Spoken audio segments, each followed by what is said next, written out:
주님의 몸된 교회를 누가 세우는가? 많은 분들이 속으로 그렇게 생각했습니다. 교회를 세워가는 교회의 건축가는 목사님이지 우리 평신도들은 아니다, 그렇게 생각을 했습니다.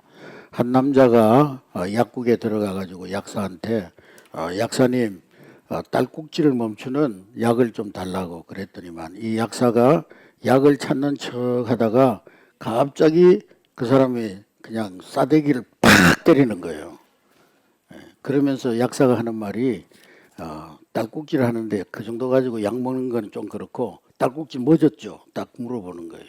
그러니까 이 사람이 하는 말이, 아니 내가 아니고 지금 우리 차에 마누라가 지금 딸꾹질이 심해가지고 그러고 있다고. 목회자가 교회를 세운다는 것, 그것은 심각한 오해입니다. 목회자가 교회를 세우는 사람이 아닌 것입니다. 우리가 교회를 축구장에 비유한다면요, 축구장에는 선수들이 있고 감독 코치가 있고 관중이 있고 또 심판관이 있습니다. 각 역할이 다 다르죠. 축구 선수는 열심히 공을 차고 또 감독이나 코치는 그 선수들을 훈련시키고, 그리고 심판관은 운영이 축구 게임이 잘 원활하게 잘 진행되도록 이제 판가름을 하고, 또 관중들은 그것을 잘 구경하는 그런 사람들입니다. 그런데 이 가운데 진짜 주인공은, 축구장의 주인공은 누구일까요? 누구죠?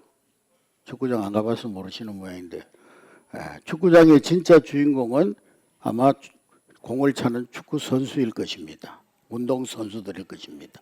감독이나 코치는 운동 선수들을, 축구 선수들을 잘 훈련시키는 그런 역할을 해서 이제 경기를 잘 할 수 있도록 도와주고, 또 심판들은 경기가 원활하게 운영될 수 있도록 도와주고 재밌게 진행되도록 돕는 사람들입니다. 그렇다면 교회에서의 운동 선수는 누구일까요? 교회의 운동 선수는 목사가 아닙니다. 하나님 나라 사역의 진정한 운동 선수는 오늘 여기에 계신 성도 한 사람 한 사람이 바로 하나님 나라의 선수들인 것입니다.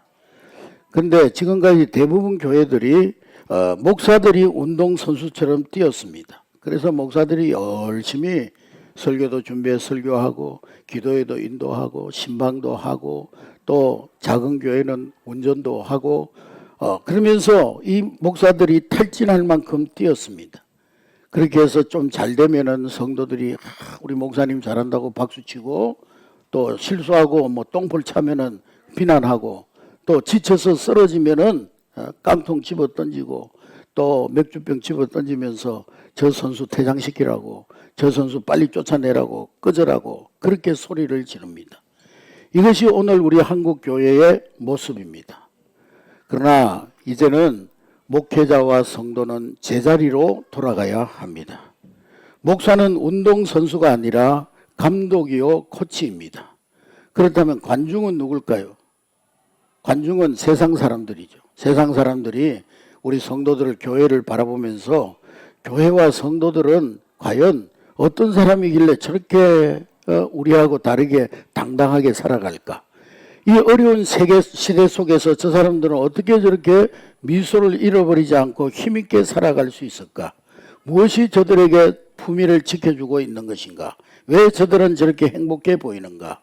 세상 사람들은 이렇게 우리와 교회를 지켜보고 있는 것입니다.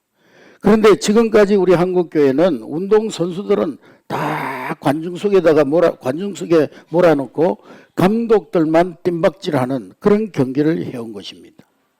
여러분, 우리나라 프로축구 팀을 만든다고 감독, 심판관, 또 관중 이런 사람들을 다 모아가지고 대표팀을 만들어가지고 월드컵에 내보내면 어떻게 되겠습니까?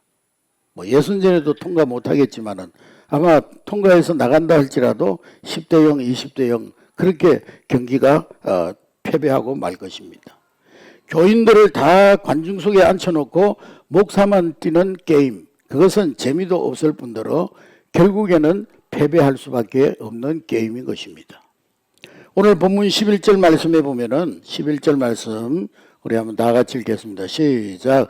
그가 어떤 사람은 사도로, 어떤 사람은 선지자로, 어떤 사람은 복음 전하는 자로, 어떤 사람은 목사와 교사로 삼으셨으니. 11절에 나오는 직분을 보면은 어떤 사람은 뭐로? 사도로, 어떤 사람은 선지자로, 어떤 사람은 복음 전하는 자로, 어떤 사람은 목사와 교사로 삼으셨으니. 이들은 설교자, 또 사도, 복음 전하는 자, 교사 다 전문직입니다. 이 사람들은 오늘날로 말하면 전문적인 신학 훈련을 받은 전문 사역자들입니다. 세속적인 직업을 따로 갖지 아니하고 교회에서 생활비를 공급받아서 생활하는 그런 사람들입니다. 오늘날로 말하면 목양하면서 설교하고 성경을 가르치는 그런 목회자를 말하는 것입니다. 이 사람들은 다 전문직 사역자들입니다. 복음을 선포하고 진리를 가르치고 교인들을 훈련하고 그리고 말씀으로 양육하여서 세우는 사람들, 11절에 나오는 직분자들이 다 그런 사람들입니다. 그리고 11절 끝에 보면은 문장에 그렇게 연결되고 있습니다. 어떤 사람은 목사와 교사로 삼으셨으니. 이 말은 무슨 말입니까? 앞에 나오는 이 사도, 선지자, 복음 전하는 자, 목사와 교사, 그들을 왜 세웠느냐? 그들을 교회에 세운 이유가 무엇이냐? 그것이 바로 삼으셨으니 그런 말이에요. 그러면서 12절에 이어서 그 이유를 밝히고 있습니다. 12절 우리 다 같이 읽겠습니다. 시작. 이는 성도를 온전하게 하여 봉사의 일을 하게 하고 그리스도의 몸을 세우려 하심이니라. 할렐루야. 네, 거기 보니까 봉사의 일을 하게 하여, 본문에 더 가깝게 직역을 하면은요, 봉사의 일을 하게 하여, 그런 말이에요. 무슨 말입니까? 교회에서 목사를 주신 이유는 성도들을 온전하게 말씀으로 훈련시키고 말씀으로 잘 양육해서 각종 교회의 사역들을 감당케 하여서 결국에는 그리스도의 몸, 교회를 세우는데 목사를 세운 목적이 있다는 것입니다. 그렇다면 교회가 건축 중이라면은 건축가가 누구입니까, 여러분? 건축가가 누구예요? 목회자가 아니라는 거예요. 교회를 세우는 사람들은 바로 여러분들, 성도 한 사람 한 사람이 교회의 건축가라는 것입니다. 할렐루야. 하나님께서 원하시는 교회, 주님이 꿈꾸셨던 그 교회를 세워가는 사람은 바로 여러분 한 분 한 분이 바로 교회를 세우는 건축가라는 사실입니다. 그런데 지금까지 우리는 심각한 오해를 해왔습니다. 교회를 세워나가는 신령한 건축가는 목회자다. 목회자가 교회를 세우는 것이다. 그래서 성도들은 늘 수동적인 신앙생활을 해왔습니다. 항상 목회자가 돌봐주기만을 기대하고 목회자가 먹여주기만을 기대하고 또 목회자가 모든 사역을 대신해 주기만을 기다려왔습니다. 배고프면 목사님 배고파요 그러면 목사님이 달려가서 우유 물려주고 목사님 몸 아파요 그러면 또 병원에 가서 신방해주고 그러면 끝이었어요. 집사가 되고 권사가 되고 장로가 되어도 여전히 유치원 때 하던 짓처럼 징징거리고 불평하고 조금만 힘들면 넘어져서 목사님 무릎 깨졌어요 하고 울기만 하면 됐습니다. 그럴 때 목사님은 신방 가서 약 발라주고 우유 물려주고 기저귀 갈아주고 그게 목회라고 생각했습니다. 그러나 성경에 보면 그게 교회가 아니라는 거예요. 초대교회는 그런 교회가 아니었어요. 주님이 세우고자 했던 교회는 그런 모습이 아니었다는 거예요. 신령한 교회의 건축가는 바로 평신도 성도 한 사람 한 사람이 교회의 건축가가 되어야 된다는 것입니다. 그래서 우리는 질문해야 합니다. 왜 성도들이 신앙이 자라지 아니하고 30년, 40년, 50년을 다른 신앙생활을 하고 교회를 다녔는데도 불구하고 어린아이의 신앙에 머물러 있고 신령한 제자로 자라지 못하느냐? 왜 하나님 나라를 위해서 멋지게 쓰임받는 사람들이 교회 안에 적으냐? 사역자들이 적으냐? 그 이유는 분명합니다. 많은 교회들이 주님이 본래 교회를 세우신 이 교회의 진정한 이 모습, 주님이 지시하신 이 사역 분담을 따르지 않았기 때문이라는 것입니다.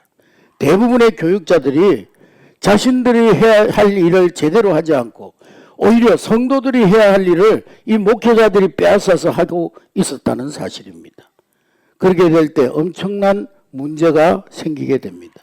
첫 번째 문제는 뭐냐? 천국에서 성도들이 받아야 될 상급과 칭찬과 면류관이 없습니다. 주일날 그저 교회 와서 벤치 워머, 우리 교회는 개별 의자입니다만 많은 교회들이 긴 장의자 가지고 예배 드리잖아요. 그 벤치 워머, 그 의자를 따뜻하게 데워놓고 가는 그 역할밖에 없어요. 성도들이 일주일에 한 번씩 교회 와가지고 긴 장의자에 앉아가지고 따뜻하게 데워놓고 돌아가면은 그게 다예요. 썬데이 크리스천. 주일날만 그저 예배 드리는 모습으로 그것으로 내 신앙생활을 다 했다고 생각하는 성도들이 대부분입니다. 그리고 빨대 하나 들고 와가지고 강대상에 빨대 꽂아가지고 쪽쪽 빨아먹고 그냥 가는 거예요. 그게 성도들의 유일한 역할이었어요. 두 번째로 그렇게 하면 교회 사역에 열매가 없습니다. 효과가 없어요. 주님이 원하시는 교회의 모습이 이루어지지 않는 것입니다. 그래서 우리는 교회 사역에 대한 깊은 오해를 수정해야 하는 것입니다. 우리는 그동안 교회 사역을 그렇게 생각했어요. 성도들이 교회 사역을 하면 그건 목회자의 목회를 우리가 도와주는 것이다. 그렇게 생각했습니다. 그래서 많은 사람들이 교회 사역을 하면서 목사님 제가 열심히 목사님 목회 사역 돕겠습니다. 자기가 완전히 목사님의 목회를 돕는 것으로 착각했습니다. 성경적인 관점에서 보면 그건 완전히 거꾸로 된 생각입니다. 이제 우리는 새로운 패러다임을 가져야 합니다. 성도들이 목회자의 목회를 돕는 것이 아니라 목회자가 성도들이 하나님이 맡겨주신 이 사역을 잘 감당할 수 있도록 목회자가 성도들을 돕는 그것이 바로 목회자의 역할인 것입니다. 목회자가 성도들을 돕는 것이요. 그것이 목회자의 사명이라는 것입니다.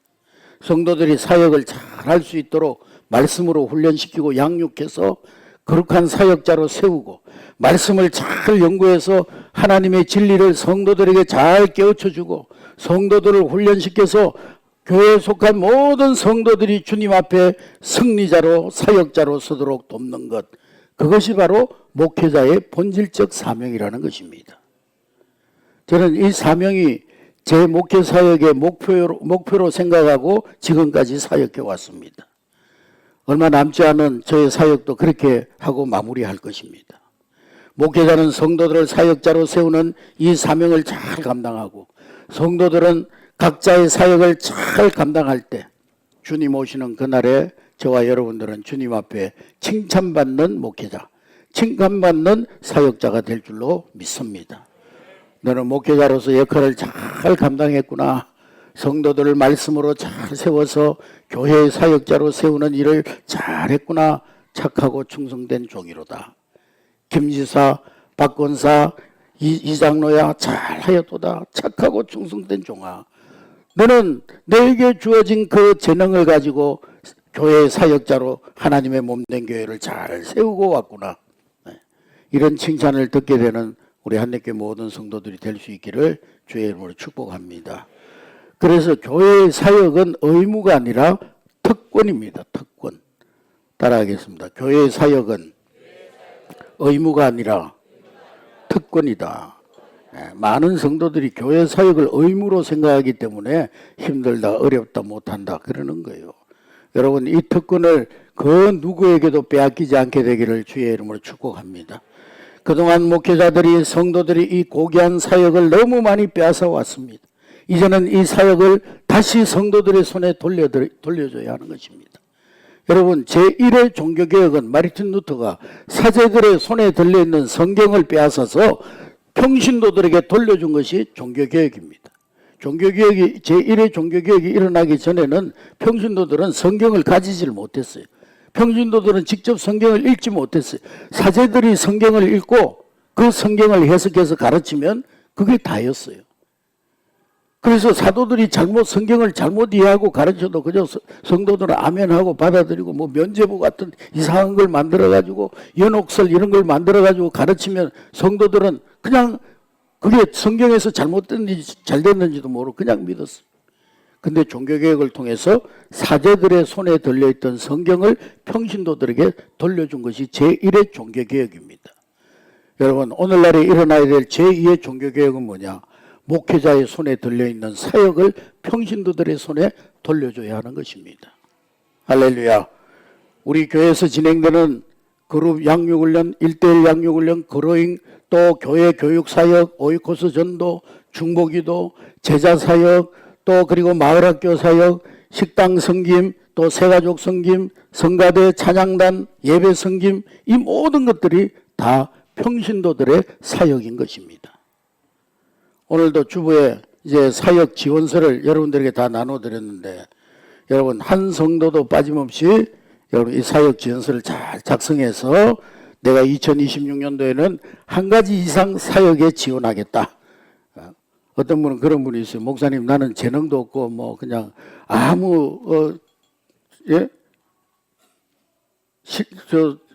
잘하는 게 없는데 뭘 사역합니까 하는 분이 있는지 모르겠지만, 하나님이요 여러분 한 사람 한 사람에게 다 재능을 주셨어요. 한 가지 이상의 재능을 주셨어요. 군뱅이도 무슨 재주가 있어요? 구르는 재주가 있어요. 군뱅이보다는 낫잖아요, 여러분. 하나님이요 여러분들에게 다 한 가지 재능은 주셨어요. 한번 보고 아이고 나는 이거 뭐 할 게 아무것도 없다 그러면 내가 교회 주변 청소라도 하겠습니다 하고 적으세요. 교회 주변 청소. 예? 한 가지씩의 재능은 다 주셨어요. 연세가 많으신 분들은 내가 몸으로는 사역을 못해도 중보기도 틈에 들어가서 교회를 위해서 기도하고 주일학교를 위해서 기도하고 사역팀을 위해서 기도하는 팀에 내가 사역하겠습니다. 한 가지씩은 다 여러분들이 지원할 수 있기를 주의 이름으로 축복합니다. 셀 모임도 마찬가지예요. 셀 모임 안에서도 모두가 다 사역자가 돼야 돼요. 셀 리더 혼자 북치고 장구치고 다 하고, 셀 원들은 그저 어린아이처럼 거기에 줄줄 따라다니고 구경꾼으로 참여해서는 안 되는 것입니다. 셀의 가장 좋은 숫자는 5명에서 6명이에요. 한 2가정에서 3가정. 그게 가장 이상적인 셀입니다. 셀 리더는 목양의 은사를 가지고 아파 있는 성도가 있으면 찾아가서 어루만져주고 상담을 요청하면 내일처럼 진지하게 들어주고 함께 시간을 보내는 것을 즐거워하고 말씀을 가지고 성경을 나누면서 성경을 잘 풀어서 주일날 말씀 가지고 서로 나눔을 할 수 있도록, 그래서 그 말씀을 삶에 잘 적용할 수 있도록 도와주고, 그리고 또 찬양의 은사가 있는 집사님은 셀 예배 드릴 때 찬양을 인도하고, 그리고 또 대접의 은사가 있는 집사님은 셀 모임 모일 때 맛있는 간식, 음식을 준비해 와서 셀원들을 대접하고, 그리고 또 새가족 가운데 긍휼의 은사가 있는 사람들은 힘든 이웃을 잘 돕고, 또 주변 새가족 주변에는 안 믿는 사람들이 많잖아요. 그래서 그런 분들을 오이코스로 정해서 전도하고, 그리고 이제 그 셀원들 가운데 내가 다음 이제 셀을 나눌 때는 반드시 내가 셀 리더가 되어져서 셀을 분가하리라. 이렇게 인원은 5명, 6명이지만은 그 자리에는 언제나 이러한 역할 분담을 통해서 셀이 정말 하나의 작은 교회가 될 때 거기에 주님이 함께 하시는 영광스러운 예배가 진행되게 될 줄로 믿습니다. 거기에 예배가 있고 찬양이 있고 은혜로운 기도가 있고 서로를 위한 중보 기도가 있고, 또 그 셀을 통해서 복음이 전파되고 지도력이 발휘되고, 또 서로 삶의 어려움을 함께 나누고 기쁨을 함께 나누는, 또 어린 신자가 거기에 들어가면은 잘 돌봄을 받아서 이제는 장성한 믿음의 사람으로 세워지는 그런 셀이 건강한 셀인 것입니다. 이런 모습이 바로 주님이 원하시는 셀의 모습인 것입니다. 뿐만 아니라 오늘 우리가 편안하게 예배를 드리고 있습니다만, 이 예배라는 큰 날개가 날기 위해서는 수많은 사역자들이 바쁘게 움직이고 있습니다. 예배 집례자들, 설교자, 대표기도 하는 분들, 또 이제 성가대 하는 성가대원들, 지휘자, 반주자, 찬양대 임원들, 또 찬양대원들 차량을 운행하고, 또 주차 관리를 하고, 또 입구에서 성도들을 안내하고, 사무실에서 또 봉사하는 사람들, 또 방송실에서 음향이나 조명이나 또 여러 가지 이 방송 이제 찬양을 띄워주고 성경을 띄워주고, 때로는 실수도 하지만은 또 새가족 성기미들, 식당 봉사하는 사람들, 이 모두가 다 같은 말, 같은 마음, 같은 뜻으로 같은 비전을 향해서 섬기는 사람들인 것입니다. 할렐루야. 교회 학교 또 교사들은 우리 자녀들을 맡겨놓으면 영유아부에 가면 우리 권사님들이 그 아이들을 안고 업고 또 말씀을 전하는 선생님이 말씀을 전하고 그렇게 해서 우리가 예배를 잘 드릴 수 있도록 또 그들이 섬기고 있어요. 또 그 아이들을 말씀으로 성경으로 잘 가르쳐서 믿음으로 잘 양육될 수 있도록 우리 교사들이 얼마나 수고를 다하고 있습니까? 그 하나의 교회 학교를 위해서 얼마나 많은 시스템이 움직이고 있는지 모릅니다. 이 모든 사역들이 각자의 자리에서 예배를 섬기고 있기 때문에 우리가 이렇게 행복한 예배를 하나님 앞에 드릴 수가 있는 줄로 믿습니다. 그래서 예배를 섬기는 사람들, 또 셀을 섬기는 모든 사람들이 바로 주님의 몸된 교회를 세우는 건축가들인 것입니다. 할렐루야. 그런데 우리가 교회 사역을 하면서 반드시 주의해야 될 점이 있습니다. 조심해야 될 것들이 있어요. 그게 뭐냐? 우리가 사역을 하다 보면은요, 자기가 맡은 사역, 그 사역이 너무 소중해 보입니다. 이 사역은 정말 우리 교회를 위해서 너무 소중한 사역이야. 사역 자체를 소중하게 여기는 건 너무 좋은 일이에요. 좋은 생각이에요. 그런데 조금 지나치면은요, 그 사역이, 그 셀이 나의 왕국이 될 수가 있어요. 그 사역을 너무 소중하게 생각하다 보니까 내 사역만 중요하다. 그렇게 착각할 수가 있습니다. 우리 셀이 중요하다. 그래서 우리 셀만 똘똘 뭉쳐가지고 우리 셀은 절대로 나눠서는 안 돼. 나는 절대로 다른 셀 안 갈 거야. 그렇게 생각하면 벌써 거기에 나의 왕국이 세워진 거예요. 교회 학교 너무 중요하죠. 그러나 교회 학교가 교회의 전체 비전을 향해서 함께 같은 말, 같은 마음, 같은 뜻으로 일치되어져서 함께 나가지 아니하고 그냥 교회 학교 교사들만 똘똘 뭉쳐가지고 다른 사람들은 절대로 우리 영역에 들어와서는 안 돼. 새로운 사람들이 들어오면 자꾸 그런 사람들 배척하고 하나 되지 못하고 예배를 섬기는 반주자, 성가대, 예배위원들 이런 분들이 자기들끼리 똥똥 뭉쳐가지고 정작 교회를 섬기지 않는다면 그것도 주님의 왕국이 아니라 이미 나의 왕국이 세워져 있는 거예요.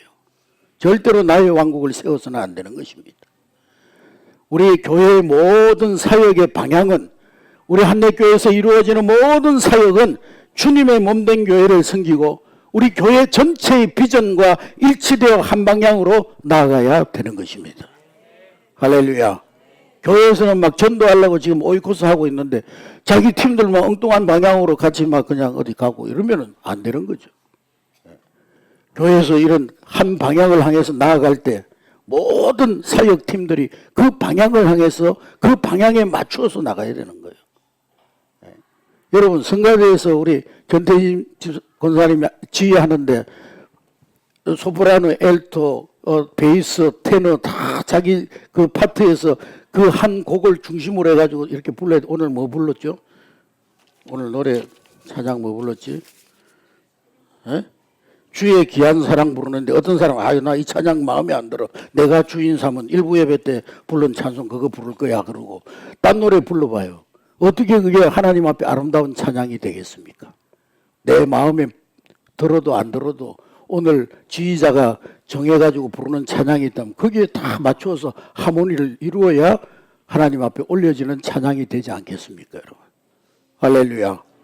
교회는 마찬가지예요. 지휘자인 담임 목사의 비전을 따라서 우리 모든 사역팀들이, 사역자들이 같은 말, 같은 마음, 같은 뜻으로 하나 되어져서 함께 그 목표를 향해서 나아가야 되는 것입니다. 할렐루야. 그러지 않고 사역팀이나 셀들이 자기들만의 뜻대로 움직인다, 목적이 다르다, 믿음이 다른 데로 향해, 마음이 다른 데로 향해 있다, 그것은 나의 왕국이 세워놓은 거예요. 나의 왕국. 하나님의 왕국이 아닌 거예요. 하나님 나라가 아닌 거예요. 여러분, 사역자들은 절대로 사역하면서 나의 왕국을 세우는 것이 아니라 하나님 나라를 세우고 하나님의 몸된 교회를 세워나가는 사역자들이 될 수 있기를 주의 이름으로 축복합니다. 어떤 분들은 그렇게 말합니다. 목사님, 저도요 사역하고 싶은데요, 사역하다 보면 얼마나 말이 많고 갈등이 많고 싫어요. 문제없는 사역팀에 문제없는 셀에 넣어주면 제가 참여하겠습니다. 그런 분이 있어요. 근데 그런 사람은요, 신앙생활 자체를 아예 포기해야 됩니다. 왜냐하면 사람이 모이는 곳에는요, 언제나 갈등과 문제가 있기 마련이에요. 가족끼리 모여도 갈등이 있는데, 근데 교회가 다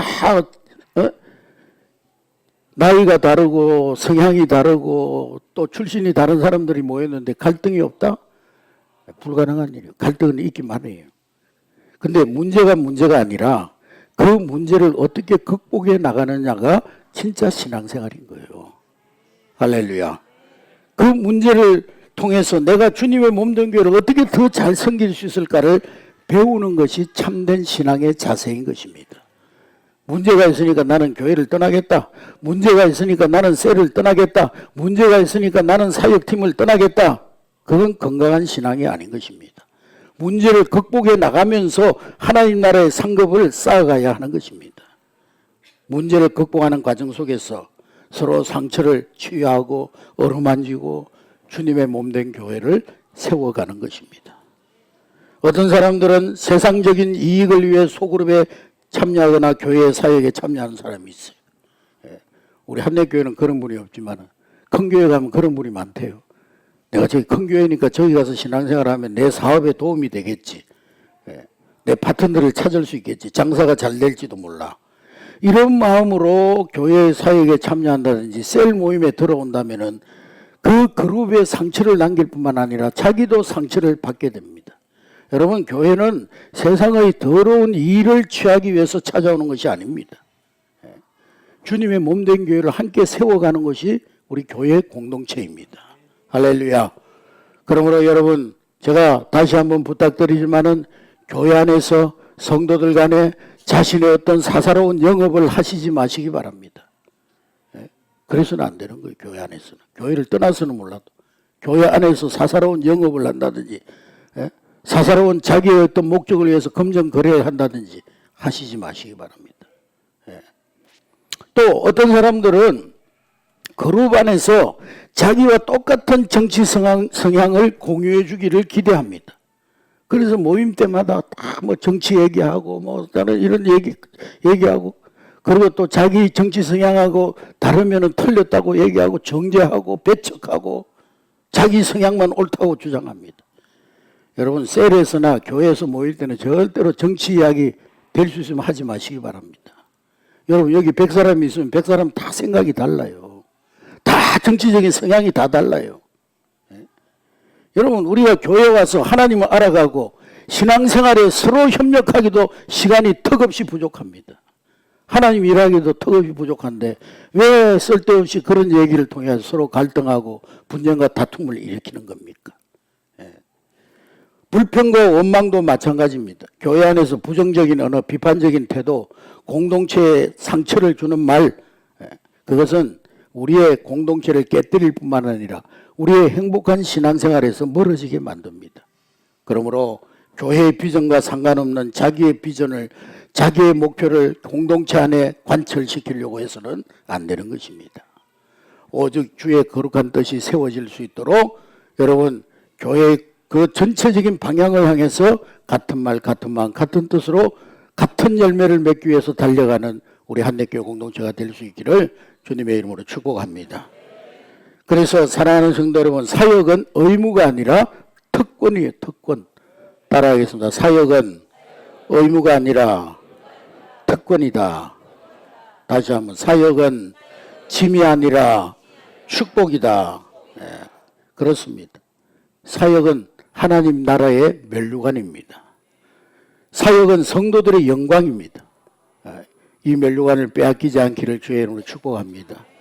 여러분, 동물들이 하나님 앞에 모여가지고요 얘기를 하는데 새가 불평을 하는 거예요. 새가, 아니 하나님, 나는 왜 이 모양 이 꼴로 만들었냐고. 호랑이는 저렇게 튼튼한 다리를 가지고 막 그냥 시속 80km 막 달리는 다리가 있고, 길이는 저 긴 목이 있어가지고 멀리 바라볼 수 있는 그런 신체를 가지고 있는데 나는 이게 뭡니까? 몸뚱아리는 이렇게 조그만데 막 날개는 이렇게 커가지고 무거워서 어떻게 다닐 수가 있습니까? 불평을 했어요. 그러니까 하나님께서 그랬어요. 새야, 불평하지 말고 네 날개를 쫙 펴서 날개짓을 한번 해봐라. 새가요, 날개를 쫙 펴서 날개짓을 하니까 쫙 푸른 환경을 향해서 멀리 날아가더라는 거예요. 여러분, 우리에게 주신 하나님의 직분은요, 우리에게 주신 사역은 짐이 아니라 하나님이 우리에게 주신 영광이요, 특권입니다. 할렐루야. 이 영광, 이 특권을 빼앗기지 마시기를 주의 이름으로 축복합니다. 하나님은 여러분 각 사람 한 사람에게 적절한 은사와 달란트를 주셨어요. 그 달란트를 통해서, 은사를 통해서 잘 주님께 사용되어지면 주님께서 착하고 충성된 종아, 네가 작은 일에 충성하였구나. 내가 더 큰 일을 맡겨주리라. 칭찬하실 줄로 믿습니다. 그러나 그 달란트를 땅에 묻어두고 마땅히 감당해야 될 사역을 외면하고 살아갈 때 마치 뼈가 부러졌는데 그 뼈를 붙이지 않고 그냥 방치하는 사람들에게는 주님이 마지막 때에 오셔서 악하고 게으른 종아 책망하실지도 모릅니다. 사랑하는 성도 여러분, 우리 한내교회를 세우는 사람들은 누구입니까? 누구입니까? 네. 여러분 자신들이에요. 평신도 한 사람 한 사람입니다. 교회를 세우는 사람은 목회자가 아니라 성도들입니다.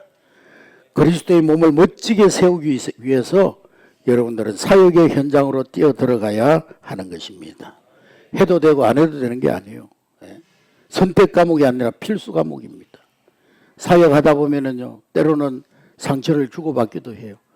고슴도치들이 겨울에 추우니까 서로 막 몸을 비비면서 같이 모여들었다가 나중에 그 고슴도치에 나 있는 그 침 때문에, 가시 때문에 서로 찔려가지고 피가 나니까 또 막 흩어져요. 아프니까. 그러다가 또 추우니까 막 와가지고 또 붙으니까 또 상처를 받고 피를 흘리고, 그 다음날 와가지고 보니까요, 반은 죽어 있고 반은 얼어 죽어 있고 반은 찔려 죽어 있더랍니다. 오늘 우리 한국교회 모습이 그래요.